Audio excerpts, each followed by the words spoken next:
Hello friends, welcome to बेटार life. कि खबर आपलोकर भाले आछे निश्चय।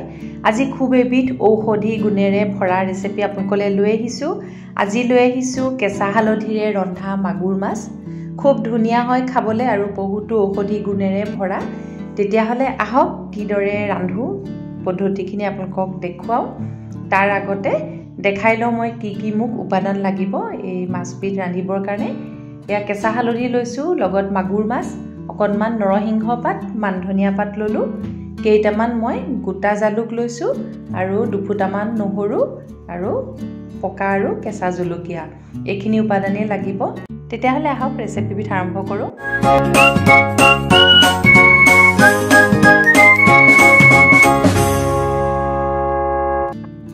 এতিয়া প্ৰথমে মাগুৰ মাছখিনিত মই অকণমান নিমখ আৰু হালধি দি সানি লম। ভালদৰে সানি ললো। এতিয়া এখন কেৰাহী পাতিছো, তাতে মিঠাতেল দিছো। এতিয়া লগতে মাগুৰ মাছ কেইটুকুৰা ভাজি লম। মই খুব বেছি কাৰাকে নাভাজো, অলপমান এইদৰে ভাজি লৈছো। আচলতে এইদৰে মাগুৰ মাছৰ জোলখন খুব ধুনীয়া হয়, সোৱাদ ভৰা হয় খাবলে। এয়া এতিয়া মাগুৰ মাছখিনি ভাজা হ'ল, মই কাঢ়ি ৰাখিলো। আৰু এইখিনি সময়তে মই এটা মিক্সি জাৰত কেঁচা হালধি আৰু লগতে নৰসিংহ পাতকেইটা, তাতে কেঁচা হালধিৰ লগত নৰসিংহ পাতকেইটা দিছো আৰু লগতে মানধনিয়া পাতকেইটাও দিম। এতিয়া এটা ধুনীয়া মিহি পেষ্ট প্ৰস্তুত কৰি ল'ম। আৰু লগতে জলকীয়া কেইটামান দি দিছো আৰু যিকেইটা গোটা জালুক আছিলে সেইকেইটাও দি দিলো।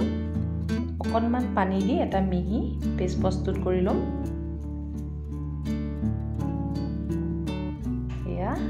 এতিয়া মই এইদৰে মিক্সিত খুব ধুনীয়াকৈ এটা মিহি পেষ্ট প্ৰস্তুত কৰি লৈছো।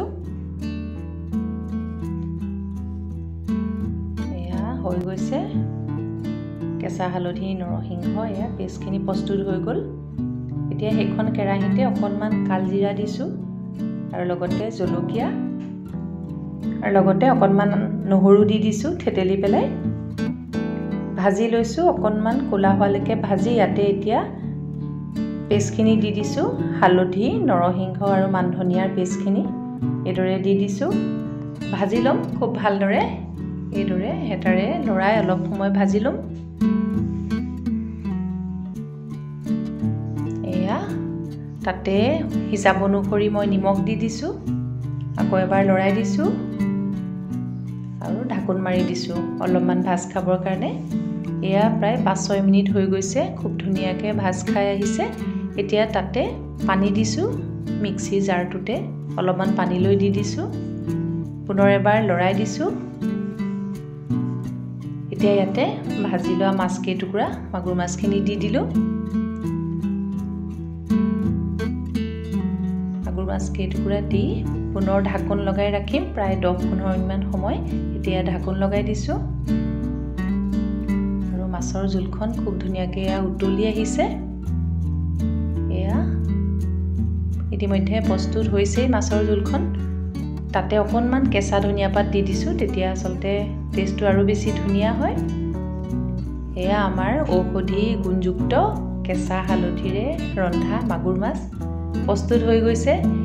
এইদৰে খাবলৈও খুব ধুনীয়া হয়। এতিয়া এটা বাটিত মই পৰিৱেশন কৰিছো। আপোনালোকে এইদৰে খাই চাব, বহুতো উপকাৰী গুণ আছে। কেঁচা হালধি যিহেতু খাবই লাগে, নৰসিংহও খোৱাটো ভাল। আপোনালোকে এইদৰে মাগুৰ মাছ বা যিকোনো ধৰণৰ কাঠ মাছ ৰান্ধি খাই চাব। আশা কৰোঁ ভাল পাব। আশা কৰিছোঁ আজি আপোনালোকৰ এই ভিডিঅ'টো ভাল লাগিব।